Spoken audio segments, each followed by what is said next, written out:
தமிழகம் புதுச்சேரியைச் சேர்ந்த மக்களவை தொகுதிகளின் நிலவரத்தை நாள்தோறும் பார்த்து வருகிறோம். அந்த வகையில் இன்று நாம் பார்க்க போகும் தொகுதி மயிலாடுதுறை. வரலாற்று முக்கியத்துவம் வாய்ந்த கோவில்களை கொண்ட தொகுதி பற்றிய சிறிய அறிமுகம் இதோ. காவிரி டெல்டா பகுதியின் கடைமடையாக இருப்பதால் மயிலாடுதுறை தொகுதியின் பிரதான தொழில் விவசாயம்தான்.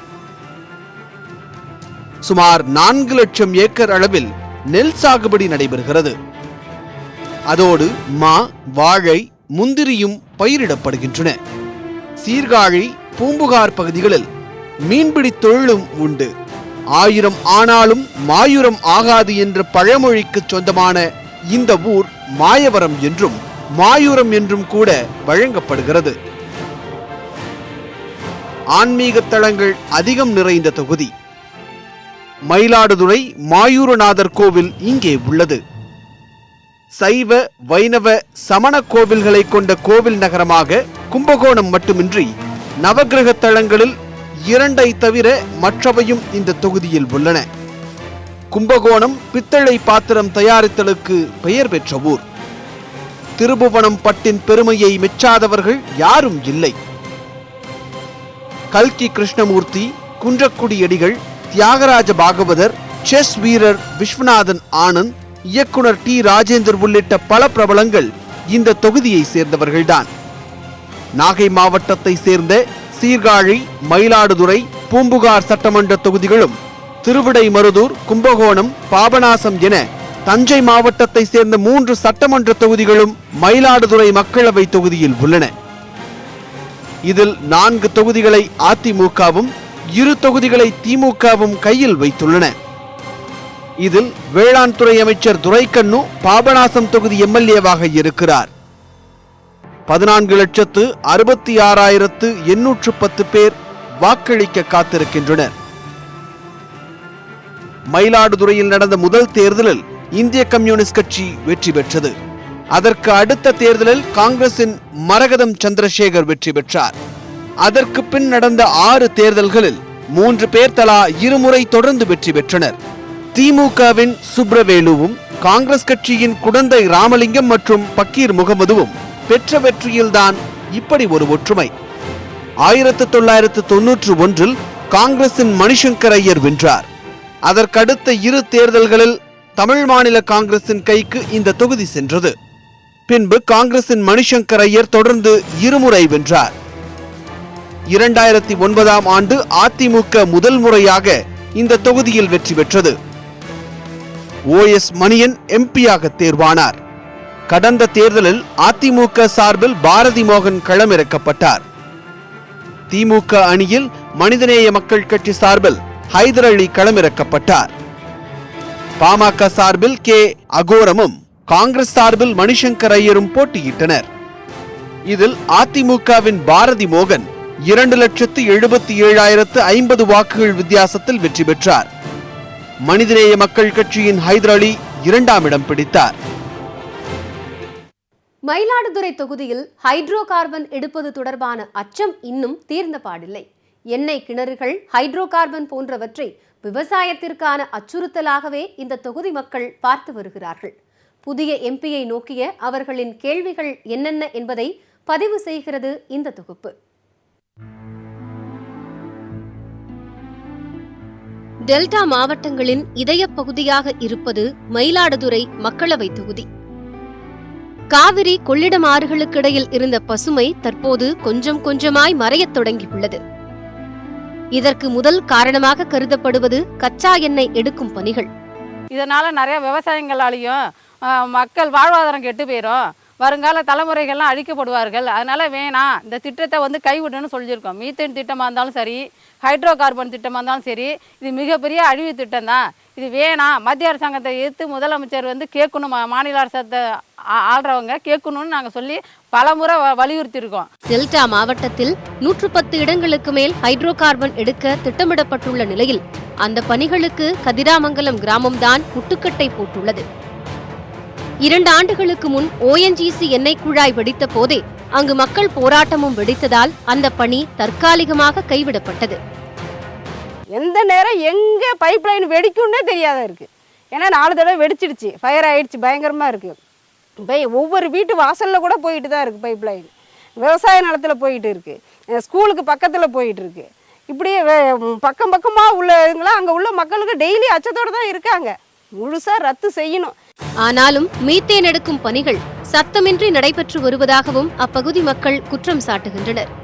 மீத்தேன் எடுக்கும் திட்டம் ஒருபுறம் விவசாயத்தை அழித்து வரும் நிலையில், மறுபுறம் சர்க்கரை ஆலைகள் கரும்பு விவசாயத்தை சக்கையாக பிழிந்து எடுத்துவிட்டன.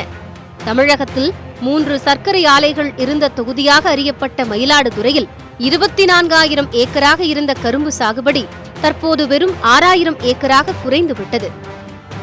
காரணம், அரசின் சர்க்கரை ஆலை மூடப்பட்டதை அடுத்து மீதமிருந்த 2 சர்க்கரை ஆலைகளும் ஆதார விலையை கூட விவசாயிகளுக்கு கொடுக்காமல் மூடிவிட்டன.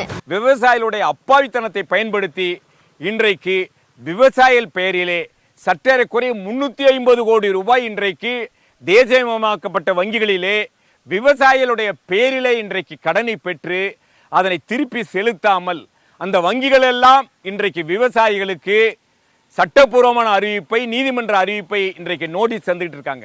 நாகையில் இருந்து கும்பகோணம் நோக்கி செல்லும் வழித்தடத்தில் அமைந்துள்ள கொள்ளிடம் கீழணை பாலம் பலம் இழந்ததால் சிறிய வாகனங்கள் மட்டுமே பாலத்தில் அனுமதிக்கப்படுகின்றன.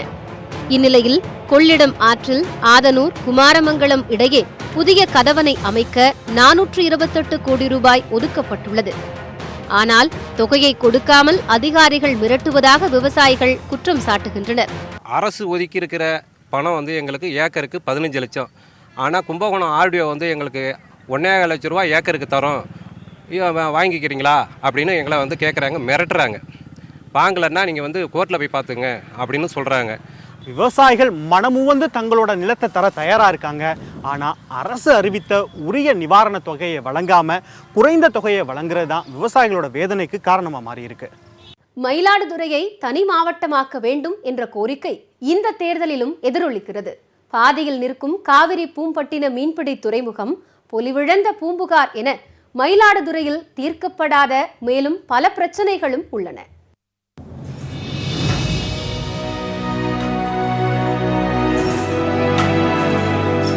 திருபுவனத்தில் திரும்பும் திசையெங்கும் பட்டுச்சேலை கடைகள் கண்களை குளிர வைக்க கைத்தறியின் சத்தம் காதுகளுக்கு இனிமை சேர்க்கும்.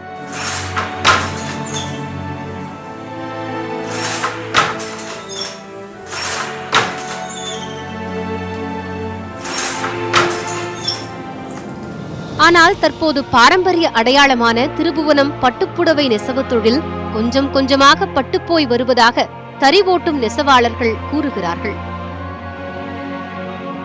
மாதத்துக்குன்னா ஒரு 10,000 வருமானம் வரும். விலைவாசியெல்லாம் ஏறுது. அப்போ சரியாக வந்துச்சு. அப்போ சொல்கிறேன்ல, 10 நாளைக்கு நாங்கள்லாம் தறி தான் நெய்வோம். இவங்க தறி ஒன்று நெய்வாங்க, எங்கள் வீட்டுக்காரங்க, நான் ஒரு தறி நெய்வேன். 5 நாள் ஒரு சேலை ஆகிடும். அப்போ வர செஞ்சாங்க. இப்போ செய்கிறதில்ல. 15 நாளைக்கு தான் ஒரு சேலை. சின்ன டிசைன்னா ஒரு வாரம், கொஞ்சம் பெரிய டிசைனாக கொடுத்தா 15 நாள். பட்டுப்புடவையின் விலை உயர்ந்து கொண்டே வந்தாலும் நெசவு செய்யும் தொழிலாளர்களுக்கு அதன் பலன் கிடைப்பதில்லை என்பதே இவர்களின் புகார். நாகை மாவட்டத்தில் அமைந்துள்ள மயிலாடுதுறை தொகுதியை தனி மாவட்டமாக அறிவிக்க வேண்டும் என்பது அந்த தொகுதி மக்களின் பல்லாண்டு கோரிக்கையாக உள்ளது. எந்த ஒரு விஷயமாக இருந்தாலும் மாவட்ட தலைநகரான நாகப்பட்டினத்திற்கு செல்ல வேண்டியிருக்கிறது. நாகப்பட்டினத்திற்கு செல்ல வேண்டும் என்றால் ஒரு மாநிலமான புதுச்சேரியின் ஒரு பகுதியான காரைக்காலையோ அல்லது மற்றொரு மாவட்டமான திருவாரூரையோ தாண்டி செல்ல வேண்டும். இந்த அவல நிலை இந்தியாவிலே எந்த ஒரு மாவட்ட மக்களுக்கும் இருக்காது. ஒரு மாவட்டத்தையோ மற்றொரு மாநிலத்தையோ தாண்டி தான் மாவட்ட தலைநகர் அடைய வேண்டும் என்ற நிலை மாவட்ட நிர்வாகத்தின் நேரடி பார்வையில் இருந்து மயிலாடுதுறை விலகி உள்ளதால் பல நேரங்களில் மயிலாடுதுறை வருவாய் கோட்டத்தின் குறைகள் முக்கியத்துவம் பெறாமல் இருப்பதாக அந்த தொகுதி மக்கள் கூறுகின்றனர். எந்த விதமான அடிப்படை வசதிகளும் இல்லாத ஒரு மருத்துவமனையாக இருக்குது. மருத்துவர்களும் என்ன பண்ணுறாங்கன்னா, போதுமான மருத்துவர்கள் கிடையாது. இருந்தாலும் அவர்களும் என்ன செய்கிறாங்கன்னா, எல்லா நோயாளிகளையும் அடிபட்டு சாதாரண விபத்தில் வந்தால் கூட உடனடியாக திருவாரூர் மருத்துவக் கல்லூரி மருத்துவமனைக்கு அதை அனுப்பிடுறாங்க. ஒரு மிகப்பெரிய சிக்கலான சூழ்நிலை. அதனால் நிறைய உயிரிழப்புகள் ஏற்படுது, நிறைய பாதிப்புகள் ஏற்படுது, வசதியின்மைகள் ஏற்படுது. நிறைய பிரச்சனைகள் இந்த மாவட்ட தலைநகர ஆக்காத காரணத்தினால இருந்துகிட்டு இருக்குதுங்க. சரித்திர புகழ் வாய்ந்த பூம்புகார் பொலிவிழந்து கிடப்பதை கண்கூடாக பார்க்க முடிகிறது.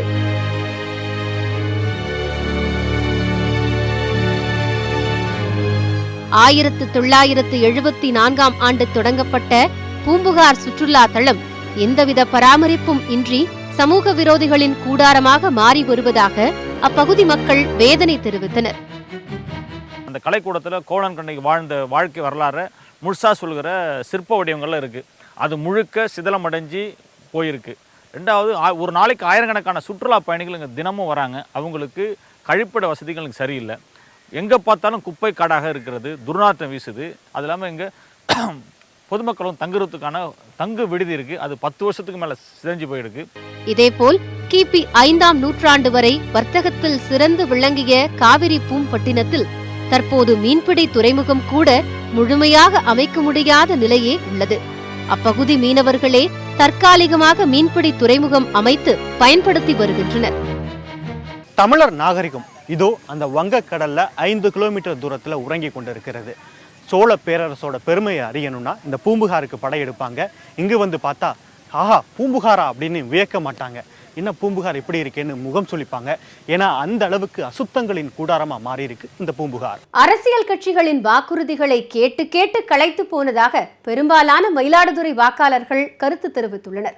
அரசியலை உற்று நோக்கும் சராசரி வாக்காளர்களின் கருத்துக்களை பார்க்கலாம். எனர்ஜிக்கான தலைவர்னா மோடி அனுபவம் வாய்ந்த தலைவர். அவர் நல்லா செஞ்சுட்டு மக்களுக்கு. சொல்ல போனால் அவர் தான் நல்ல தலைவர்னு சொல்லலாம். வருங்காலத்தில் அவர் தான் ஆட்சி அமைக்கணும். எங்களோட சப்போர்ட் மோடிக்கு தான் எப்பயுமே. மோடி ஐயா செய்யலையே அவங்க. அது இவங்க செய்வாங்கன்னு இருக்குது, நம்பிக்கை இருக்குது. ஏன்னா அவங்க இந்த எங்கள் பிரச்சனைக்கெல்லாம் எல்லாம் கூட நின்று எல்லாம் செஞ்சாங்க. அதனால் ராகுல் செய்கிறதுக்கான இது நம்ம காங்கிரஸில் செய்கிறதுக்கு வாய்ப்பு இருக்கிறது. என்னை பொறுத்தவரை என்னுடைய அறிவு ரீதியாக பார்க்க போனால் ஒரு சில அரசியல்வாதிகள் வாக்குறுதியை நிறைவேற்ற அரசியல்வாதிகளுக்கு மக்கள் வாக்களித்தாங்கன்னா நல்லாயிருக்கும். அதில் நேற்று 72,000 ரூபா 72 ரூபா என்னமோ சொல்கிறாங்க. அது எங்கள் தலைவர் ஏற்கனவே ஒரு கலைஞர் சொன்னார் 2 ஏக்கர் நிலம் தரேன்னு சொன்னார். அது கூட கொஞ்சம் சற்று சரியில்லாத வாக்குறுதி தான். அது அப்போயே பேசினாங்க. இந்த 2 ஏக்கர் நிலம் எங்கள் கடற்கரையில் கொடுக்க போகிறீங்களான்னாங்க. ஏதோ ஒரு சில இடங்களுக்கு கொடுத்தாரு. அதுமாரி இவங்க எத்தனையோ 7,500 கோடி மக்களுக்கு என்னமோ செய்கிறேன்னு சொல்கிறாங்க இந்த அரசியல்வாதிக. இதுக்கு இடையில நல்ல மனிதர்களை மக்கள் பார்த்து தேர்ந்தெடுத்தால் நல்லா இருக்குன்னு என்னுடைய வாக்குறுதி. அரசியல்வாதிங்க தப்பு பண்ணுறாங்கன்னா அந்த அரசியல் கட்சியை முதல்ல தடை பண்ணுங்க சார். தேவையில்லை சார். அந்த வேட்பாளர் நிற்கவே கூடாது. வேட்பாளர் ஓட்டுக்கு வரானோ இல்லையோ முதல்ல அவன் போய் நான் ஜாமீன் வாங்கணுமா வேணாமான்னு தான் போயிட்டுருக்கு. அந்த மாதிரி கேவலமான ஒரு எலெக்ஷன் போயிட்டுருக்கு. இப்படி ஒரு எலெக்ஷன் தேவையா நாட்டுக்கு? முதல்ல எல்லா இடத்துலையும் நடக்குது. இப்போ ஓபிஎஸ்லையும் தான் பையன் நிற்கிறாப்புல, தேனியில் அவர் பையன் தான் நிற்கிறாப்புல. எல்லா கட்சியிலையும் குடும்ப ஆட்சி நடந்துகிட்டு தான் இருக்குது. ஆனால் அவங்களாம் குடும்ப ஆட்சின்னு சொல்கிறது தகுதி இல்லாதவங்க. அது ஒதுக்கி என்ன செய்யறது? கொடுத்துட்டாரான்னு சொல்லுங்க. கொடுக்கல. 6,000 ரூபா அறிவிச்சிருக்காரு ஏழை மக்களுக்கெல்லாம். எங்க கொடுத்தாரு? 6,000 ரூபா அறிவிச்சிருக்காரு. இப்போ தேர்தல் மாறுதுல உடனே போட்டாரா பேங்க்ல? சொல்லுங்க. இப்போ எல்லாருக்கும் 2,000 2,000 போட்டாரா? அதெல்லாம் சும்மா தேர்தலுக்காக இப்படி கொடுக்காம அப்படி சொல்லி மக்களை கவர் பண்றதுக்கு. எல்லாருக்கும் வந்திருக்கு. டாஸ்மார்க்கு வந்திருக்கு. எல்லாருக்கும் 2,000 ரூபா. நமக்கு வரல. மயிலாடுதுறை தொகுதி எம்பி பாரதி மோகன் நாடாளுமன்றத்தில் எந்த அளவிற்கு சிறப்பாக செயல்பட்டார் என அறிந்து கொள்ள வேண்டுமா? இதோ அவரின் நாடாளுமன்ற ரிப்போர்ட் கார்டு. மக்களவை நடந்த 331 நாட்களில் 83 விழுக்காடு நாட்கள், அதாவது 275 நாட்கள் பாரதி மோகன் அவைக்கு சென்றுள்ளார். டெல்டா மாவட்ட விவசாயிகளின் கடனை ரத்து செய்தல், மயிலாடுதுறைக்கான ரயில்வே திட்டங்கள் என 51 விவாதங்களில் அவர் பங்கேற்றுள்ளார். 27 சிறப்பு கவன ஈர்ப்புகளிலும் அவர் கலந்து கொண்டுள்ளார். 317 கேள்விகளையும் மக்களவையில் பாரதி மோகன் எழுப்பியுள்ளார். மயிலாடுதுறை தொகுதி மேம்பாட்டிற்கு ஒதுக்கப்பட்ட 17 கோடியே 50 லட்சம் ரூபாயில் 13 கோடியே 54 லட்சம் ரூபாயை பாரதி மோகன் செலவிட்டுள்ளார். கடந்த 5 ஆண்டுகளில் 594 வளர்ச்சிப் பணிகள் பரிந்துரைக்கப்பட்டதில் 385 பணிகள் முடிக்கப்பட்டுள்ளன. கதிராமங்கலம் எரிவாயு குழாய் வெடிப்பு குறித்து விளக்கம் அளித்துள்ள மயிலாடுதுறை எம்பி பாரதி மோகன் கடந்த 5 ஆண்டுகளில் அந்த தொகுதியில் செய்த வளர்ச்சிப் பணிகளையும் நம்மிடம் பகிர்ந்து கொண்டுள்ளார். அவரது நேர்காணலை தற்போது பார்க்கலாம். ஆனால் எதிர்பாராம விதமாக டெல்லி போகிற மாதிரி ஆயிடுச்சு. அன்றைக்கு அந்த பைப்பு என்ன நடந்து பைப்பு உடைந்து அது பிரச்சனையாகி பப்ளிக்கில் காவல்துறைக்கும் பப்ளிக்கும் ஒரு அடிதடி சின்ன ஒரு அசம்பாதம் நடந்துருச்சு. அதுக்கப்புறம் நான் போய் பார்க்குறது என்றால் அவ்வளோ நல்லதில்லை, வேண்டான்னு எல்லாரும் சொல்லிட்டாங்க. இருந்தாலும் இதற்கு தொடர்ந்து நான் குரல் கொடுத்துட்டு வந்தேன். உடனடியாக ஆரம்ப சுகாதார நிலையம் கதிராமங்கலத்தை வேண்டும் என்று உடனே சொன்னோம். சிஎம் மரியாதைக்குரிய முதலமைச்சர் அவர்கள் உடனே ஹெல்த் மினிஸ்டர்கிட்ட சொல்லி உடனே ஆரம்ப சுகாதார நிலையத்துக்கு இன்றைக்கு நிதி ஒதுக்கப்பட்டு கிட்டத்தட்ட இன்றைக்கி ஒரு 52 லட்சத்தில் 52 லட்சத்தில் இன்றைக்கு நிதி ஒதுக்கப்பட்டு அதற்கு பூமி பூஜையும் போடப்பட்டுள்ளது. அதே போல் இன்றைக்கு மேல்நிலை பள்ளி வேணும்னு சொன்னாங்க, அதற்கு நிதி ஒதுக்கப்பட்டு அந்த பள்ளி இயங்குவதற்கு உடனே அதற்கும் நாங்கள் துவக்கி வைத்துள்ளோம். பாராளுமன்ற வேட்பாளர் நிற்கும்போது ஒரு கோரிக்கை மட்டும்தான் எடுத்தேன். அந்த கோரிக்கை என்னென்னா, மயிலாடுதுறை பேருந்து நிலையம் அமைத்து தருவதற்கு மாண்புமிகு அம்மா அவர்களிடம் சொல்லி அந்த பேருந்து நிலையம் அமைத்து தரப்படும் என்று உத்தரவாதம் சொன்னோம்.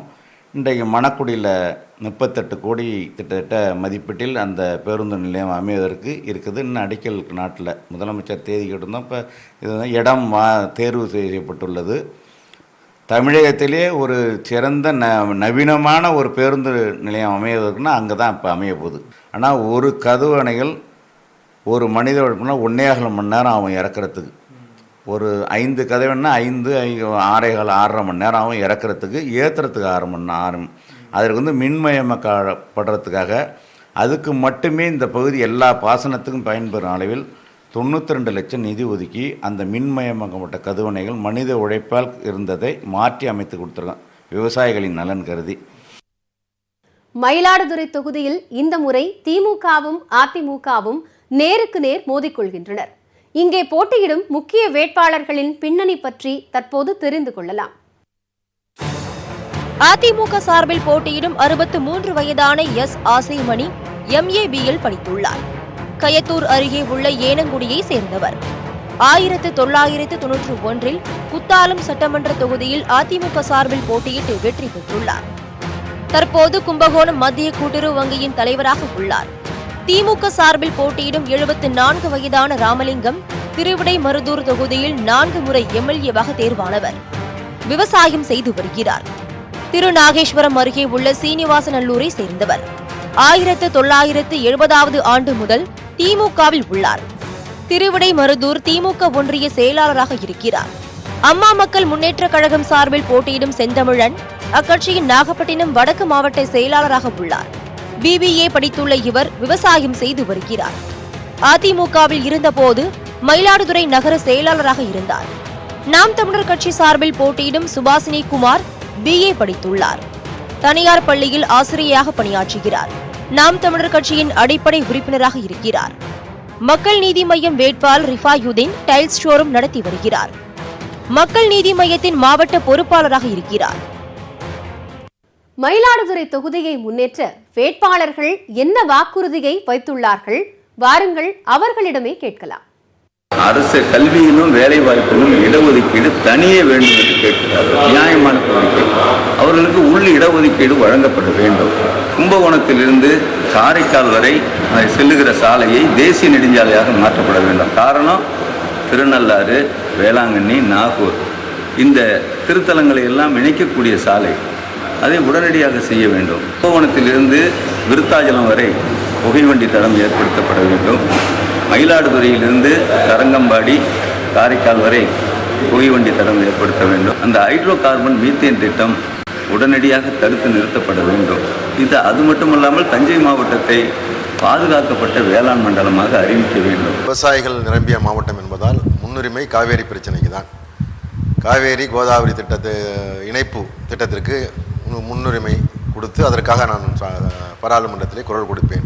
கொள்ளிடத்திலே, உப்பநாட்டிலே, பூம்புகார், காவேரியிலே இந்த தடுப்பணைகள் கட்டுவதற்கான அடுத்த கட்ட வேலைகள், அதற்கு அடுத்த கட்ட வேலைகள் எடுத்துக்கொண்டால் மயிலாடுதுறையை இந்த பகுதியை மையமாக கொண்டு ஒரு உரத் தொழிற்சாலை உருவதற்கு நான் பாராளுமன்றத்திலே குரல் கொடுப்பேன். இந்த கடற்கரையோர கிராமங்களில் வாழ்கின்ற மீனவர்களை பொறுத்தவரையில் அவர்கள் கிராமங்கள், ஒவ்வொரு கிராமத்தின் குடியிருப்புக்கு எதிரே கல் கொட்டப்பட வேண்டும் என்ற எதிர்பார்ப்பு அவரிடம் இருக்கிறது. ஏனென்று சொன்னால் அலையின் வேகத்தை கட்டுப்படுத்தக்கூடிய அந்த கல் கொட்டுவதற்கான நடவடிக்கைகளை மாநில அரசோடு கலந்து அவர்கள் மூலமாக அதை எடுப்பதற்கு எனக்கு வாய்ப்பு இருக்கிறது. மயிலாடுதுறையை தனி மாவட்டமாக்கணும் அப்படிங்கிற மயிலாடுதுறை மக்களின் நீண்ட நாள் கனவுகள், கோரிக்கை, அதை நிறைவேற்ற கடுமையாக பாடுபடுவேன். மீத்தேன் திட்டத்தை நாங்கள் முழுமையாக தமிழகத்தில் வராமல் தடை செய்ய எங்களால் முடியும். கொள்ளிடம் பகுதியில் அம்மா அவர்கள் இருக்கும் பொழுது தடுப்பணை சோர் கட்ட 400 கோடி ரூபாய் நிதி ஒதுக்கின்றார். அந்த நிதியை இந்த அரசு இதுவரை கிடப்பில் போட்டு வைத்திருக்கிறது. அதையெல்லாம் செயலாக்கம் செய்வோம். விவசாயத்தை பாதிக்கிற எந்த திட்டத்தும் இந்த தமிழகத்தில் உள்ளே அனுமதிக்காமல் பார்த்துக்கொள்வோம். இப்போ மயிலாடுதுறை தொகுதியில் அக்ரி கல்லூரி அமைப்பதற்கும் மரைன் இன்ஜினியரிங் காலேஜ் அமைப்பதற்கும் உரிய நடவடிக்கை எடுக்கப்படும்.